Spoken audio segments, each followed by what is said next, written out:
Hello and welcome to Week in Tech, everybody. My name is Karamjit and with me is Aisha Mustafa, my co-host. Aisha, shall we talk HSBB? Yes, we shall. We shall, okay. I think we both feel that HSBB is going to be one of the most talked about, four-letter words in the country over the next 6 months at least.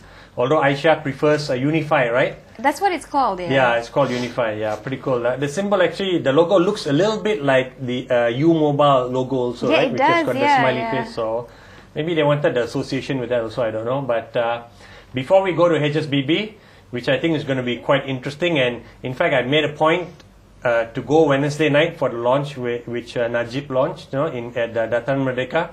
It was pretty interesting. Normally Wednesday is our deadline day for those of you who know that, and most of you probably don't, but now you do. I missed closing net value on that Wednesday because I thought I needed to be at this launch because it will be a historic moment in the history of info culture in this country, infrastructure.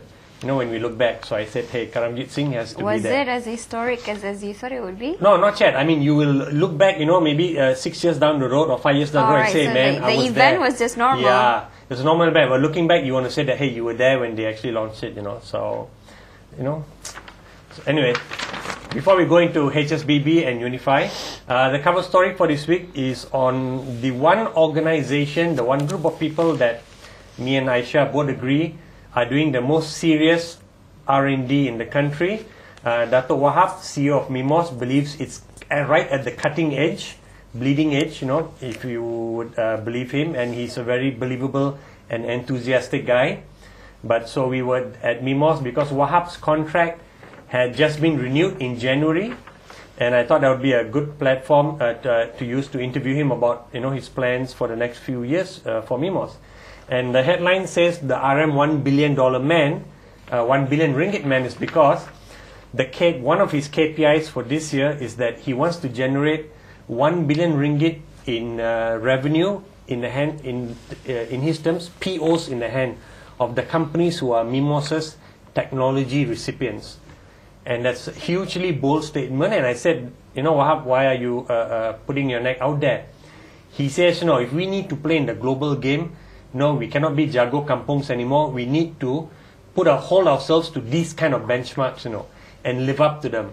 So he said that's what he and his team are doing, and I thought it was very bold, and I think he feels it's very doable because he shared with me that companies under Mimos, not Mimos owns them, but the recipients have already about 400 million ringgit, in purchase orders in hand.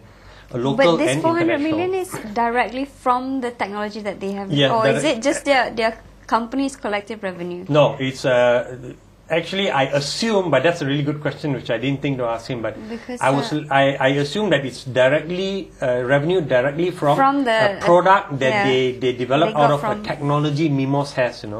At least that's the impression Dato' Wahab gave me. And if I'm wrong, Dato' Wahab, you can clarify, right? Because I know Dato' Wahab watches the show too. All right.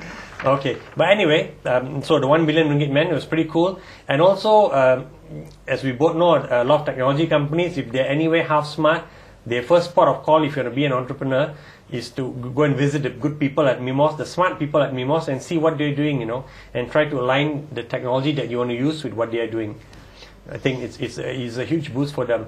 And anyway, we've got a picture of Tilai Raj up on the cover also, and that was just to show that Mimos, the people of Mimos are also becoming or being recognized for the work that they do. Tilai has just been promoted to the CTO of Mimos, and he was invited by Stanford University's engineering faculty to go and review some of their doctorate papers.